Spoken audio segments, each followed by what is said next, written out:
रहता हूं, फिर देखिए आप डिस्टर्ब कर रहे हैं। मैंने आपके बारे में नहीं बोला, आपको दूंगा, मैं बता रहा हूं। एक मिनट आपका, चलिए शुरू करते हैं। सुधांशु जी, सबसे पहला सवाल तो आप ही से है। एक वक्त था आप कहते थे कि एक अकेला ही काफी है ना, आप सबको नहीं पता है, कहाँ पता है। और आजकल सुनाई दे रहा है कि जब तक तोड़ेंगे नहीं तब तक छोड़ेंगे नहीं। क्या बोला तूने? आज तो स्थिति है ना, मंजिलों की जुस्तजू में मैं अकेला ही चला था, लोग यूं मिलते गए और काफिला बनता गया। ये झूठ है, झूठ है, झूठ है। और इतना ही नहीं, अकेला तो कहां कहां तक मोदी जी को 22 साल पहले जब राजनीति शुरू की थी तो कितना अकेला किया गया था, अलग थलग किया गया था, देश से लेकर विदेश तक। और आज देश में नहीं, देश की जनता ही नहीं, विदेश में भी सब साथ हो गए। और अभी तो रुको, क्लाइमैक्स अभी बाकी है। 5-5, 6-6 देशों का सर्वोच्च नागरिक सम्मान मिल गया। इसलिए मैं कह रहा हूं, हमें कुछ करने की जरूरत नहीं है। कहावत कहते हैं, उद्धव कर्मन की गति न्यारी। ये सारी पार्टियों के साथ समस्या ये है कि इनके पास कोई सकारात्मक एजेंडा नहीं है। फंडामेंटल प्रॉब्लम इनकी पार्टियों में इसलिए आ रही है कि हमारे यहां पार्टी को परिवार समझा जाता है, इनके यहां परिवार को पार्टी समझ लिया जाता है। वो अच्छा, हमको सिखा रिया है। पुराना गीत था ना, बहुत पुराना, शायद 60 और 70 के फिल्म की दशक की फिल्म का है, वो इनके ऊपर बहुत सही लागू होता है, विपक्ष के ऊपर, कि स्वरूप धरे जीने के लिए बैठे हैं हजारों जहर पिए, ठोकर न लगाना हम खुद हैं गिरती हुई दीवारों की तरह। Not bad, not bad. Now you. ये सामने आपके संजीव झा जी हैं, इन्हें देखकर आपको वो फिल्म याद आ रही है, हम साथ साथ हैं? वो साथ साथ नहीं, अभी तो सुधांशु जी पर ही रह लेना थोड़ी देर, उनके ऊपर बाद में आ जाएंगे। तो कहीं रहे कि रहते थे कभी जिनके दिल में हम जान से भी प्यारों की तरह, और बैठे हैं उन्हीं के, अब खड़े हैं उन्हीं के कूचे में आज गुनहगारों की तरह। क्या बात है सर, क्या बात है सर, क्या बात, ये बात है। नौकरियां दी नहीं, 2 करोड़ रोजगार नहीं दिए, 15 लाख रुपए नहीं दिए, तमाम तरीके की चीन को लाल आँख नहीं, पीली आँख दिखा दी, चाय पिला दी, झूला झूला दिया। ये सारी की सारी चीज़ें जितनी ये कर सकते थे वो सब कर डाली। पिछले 9 साल में ये गुनहगारों की तरह एक्सपोज होते हुए चले गए। हाँ भाई, कैसी लगी आगे स्वाद? भारतीय जनता पार्टी की जन विरोधी नीतियों के कारण, भारतीय जनता पार्टी को क्या नाम, लोकतांत्रिक व्यवस्था को कुचलने की नीतियों के कारण, सुप्रीम कोर्ट के 5-5 जज जिसके क्या नाम फैसलों के खिलाफ सड़क पर आ जाएं, जहां पर इनका एक अमित मालवीय इलेक्शन कमीशन से पहले इलेक्शन की डेट ट्वीट कर दे। बड़ा हरामी हो बेटा। जो यहां पर झूठ बोलते हो, पूरे कानूनों को तोड़ रहे हो, उनके खिलाफ हम अपने मतभेदों के साथ, सुन लीजिए पहले सुनिए ना, जली ना, तेरी भी जली ना। पहले सुनिए तो।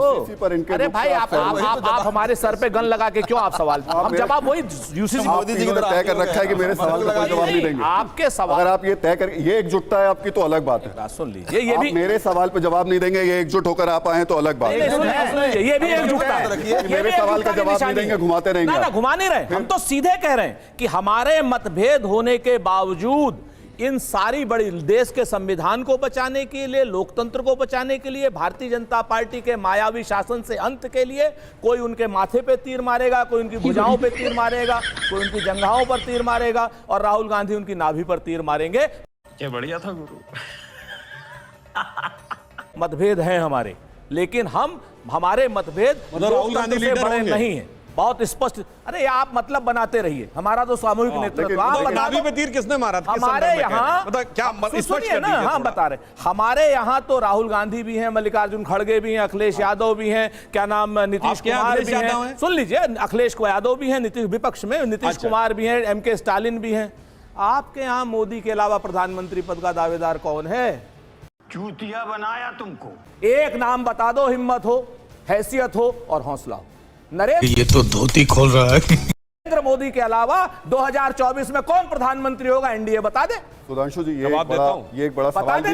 मैं जवाब दूं। एक मेरा सवाल पूछिए। ऑब्जर्वर ने ये बात कही भी थी कि बीजेपी को, ये ठीक है कि प्रधानमंत्री का चेहरा सबसे बड़ा चेहरा है, लेकिन बीजेपी को, नेताओं को और भी सोचना चाहिए, बीजेपी को सोचना चाहिए। सिर्फ मोदी के नाम पर और उनके काम पर ही बीजेपी आगे बढ़ रही है। हिंदुत्व भी, क्या आपको लगता है कि ये एक आपके लिए चुनौती है और आपकी जो बाकी लीडरशिप है उसको भी उस तरीके से आगे आना चाहिए। पहले जान दे देंगे इसके लिए, क्या बात कर रहे हो आप? मैं कहूंगा डिबेट की थोड़ी गंभीरता बना के रखेंगे, और मैंने किसी के में डिस्टर्बेंस नहीं किया है, और 3:1 डिबेट है, तो कृपया मेरे में कोई डिस्टर्ब ना करें। अपने टर्न में आए, मेरी बात की धज्जी उड़ा दें। अब इन्होंने कहा मोदी जी के बारे में, भारत के इतिहास में सिर्फ 2 प्रधानमंत्री ऐसे हुए हैं, मोदी जी और अटल जी, जिनके प्रधानमंत्री बनने से बरसों पहले जनता ने कहा यह होना चाहिए। 2007 के बाद का कोई सर्वे उठा के देख लीजिए, सबने कहा मोदी जी सबसे बड़ी पसंद है। 2012 के बाद का कोई सर्वे बताइए जहां 50% से कम हो, और आज तक जनता तय करती है कौन प्रधानमंत्री होता है आपके यहां। बोला था ना 1970 में चले जाएंगे। हद होती है। अगर आप ये कह रहे हैं कि झूठ बोल रहे हैं, एक मिनट और बताइए जी, अगर आप कह रहे हैं कि झूठ, अरे भैया आप 2023 में जा चुके हैं, सुधांशु जी, निपट चुके हैं, 17 में भी, सुधांशु जी, 70 में अटके हैं अभी भी। अगर आप कह रहे हैं ये झूठ बोल रहे हैं तो साबित कीजिए, साबित करिए। और मैंने कोट किया किताब का नाम। रुक जाइए, आ रहा हूं आपके पास, आ रहा हूं। आ ही नहीं रहे, सुधांशु जी हमें बड़े झूठ बोलते हैं कि 1946 की बनी हुई इस इंटरिम सरकार को कहते हैं कि वहां पर वोटिंग हुई थी। 1947 में जब देश आजाद हुआ था सुधांशु जी, तो कांग्रेस की सरकार नहीं बनी थी, राष्ट्र की राष्ट्रीय सरकार बनी थी। पहली बात तो ये आपका झूठ, ये भी आपको पता ही नहीं, आप झूठ बोल रहे हैं। फिर से अब आप बीच में, हम तो नहीं बोल रहे। 2 बार मैं बोलूंगा, रहा नहीं जाता, तड़प ही ऐसी है ना। मगर मुझे रिबट करने का मौका दीजिएगा। नंबर 2, जिस चीज को ये कह रहे हैं कि वो 14 ने 15 ने, अरे भाई हमारे घर में था, हमने समझाया था, 1946 की सरकार में था, पटेल साहब के लिए आया था, गांधी जी ने और पटेल जी ने स्वयं कहा था कि मैं चाहता हूं नेहरू प्रधानमंत्री बने। आपके पेट में क्यों दर्द हो रहा? आपके पुरखे तो उस वक्त अंग्रेजों की दलाली कर रहे थे। यही नहीं, अभी और सुनिए। आप सरकार चलाने और आप बात करने के तो हैसियत में ही नहीं है। जो तथ्य उन्होंने रखा, आपने कहा झूठ बोल रहे हैं, आप वो घुमा, आप कहिए कि कितवानी ने नहीं लिखा है, आप कहिए मौलाना आजाद ने नहीं लिखा है। कहा कि झूठ अपनी किताब में ये लिखा या नहीं लिखा? 46 में मैं तो कह रहा हूं, फैक्ट पे आइए ना। अरे भाई उसी पर तो मैं आ रहा हूं, आप भी सुधांशु की तरीके से। 1946 में वो सरकार इंटरिम सरकार थी, आजादी की सरकार नहीं थी। उसमें सारे लोगों ने कहा था कि क्या नाम पटेल बने, उसको पटेल साहब ने और गांधी जी ने स्वयं उसको रिबट किया था कि नहीं, देश का नेता नेहरू होगा। ये मतलब उन दोनों ने स्वयं कहा था, जिन लोगों को बिल्कुल है। उसके बाद 1948 में राष्ट्रीय सरकार बनी, जिसमें हमने श्यामा प्रसाद मुखर्जी को भी लिया, उस श्यामा प्रसाद मुखर्जी को लिया जिसको सुभाष चंद्र बोस ने खुली सभा में कहा था अगर ये आदमी मेरे सामने कलकत्ता में आया तो मैं इसको जूते मारूंगा। A few moments later. बताइए ये बात कहां कहा था? बताइए, कोट करिए, हवा में नहीं, कोट करिए, कोट करिए, कहां कहा था? 500 जगह कोई कोट करिए, मैं किताब कोट करके बोलता हूं, झूठ आप बोलते हैं। बिल्कुल सच बोल रहा हूं। और सुभाष चंद्र बोस के रहते श्यामा प्रसाद मुखर्जी कलकत्ता नहीं पहुंचे थे। आप उन लोगों के, आप नेता। दूसरी बात, एक आखिरी बात, सुनिए, सिर्फ आखिरी भाषण दे लेंगे और मैं रिबट नहीं करूंगा, उचित नहीं है। भारतीय जनता पार्टी के लोग करते हैं, 1977 में भारतीय जनता पार्टी का पितृ ऑर्गेनाइजेशन था जनसंघ, और जनसंघ ने सिर्फ सत्ता प्राप्त करने के लिए अपनी पूरी की पूरी पार्टी को जनता पार्टी में मर्ज कर दिया था। ऐसे सिद्धांतहीन लोग, ये लोग आज सिद्धांत की बात करते हैं। अच्छा, थोड़ी मर्यादा रखिए। अगर पलट के मैं आपको 4 शब्द बोल दूं तो कैसा लगेगा? पर मैं नहीं बोलूंगा, क्योंकि मेरी मर्यादा है। अंग्रेजों की गुलामी ये करें, सत्ता के लिए ये कोई तरीका थोड़ी होता है, झूठ बोल के चले जाएंगे, फिर कहेंगे वापस। अब मैं जवाब देता हूं, सुनिए। अब आप बोल रहे थे, मैंने बीच में डिस्टर्ब नहीं किया, अब मैं बोलता हूं, सुनिए। ये सरासर झूठ बोल रहे हैं। नहीं, हम झूठ एक शब्द नहीं बोल रहे हैं, जो चाहे चेक कर ले। सुनिए ना, आप 2 मिनट में अपनी बात खत्म 2 मिनट में अपनी बात कहता हूं, अब आप नहीं बोलेंगे। फिर आप दोनों के पास 1946 में कैबिनेट मिशन प्लान आया, और उसमें अंग्रेजों ने कहा कि कांग्रेस अपना अध्यक्ष चुने, वही अंतरिम सरकार का प्रधानमंत्री होगा। मौलाना आजाद अध्यक्ष नहीं मानते कांग्रेस को, भाई हम नहीं मानते अंग्रेजों को। आप मानो अंग्रेजों। एक मिनट कांग्रेस का समिति ने अंग्रेज सरकार के अनुसार प्रस्ताव पारित किया। हाँ, बिल्कुल सही। अप्रैल 1946 में यह कहा गया कैबिनेट मिशन प्लान के तहत हमें चुनना है। मौलाना आजाद को रिजाइन करने के लिए कहा गया, और उसमें 0 वोट मिला। पूछा जाता हूं, फिर तक आप डिस्टर्ब कर रहे हैं। मैंने आपके बारे में नहीं बोला, मैं बता रहा हूं। आपका भी होगा। आप बोल रहे थे, गलत बात है ये। और 2 सितंबर 1946 को जब नेहरू जी प्रधानमंत्री बने, किसने शपथ दिलाई? वेवेल ने, यूनियन जैक झंडे के नीचे। कैसी अपमानजनक बातें कर रहा है ये?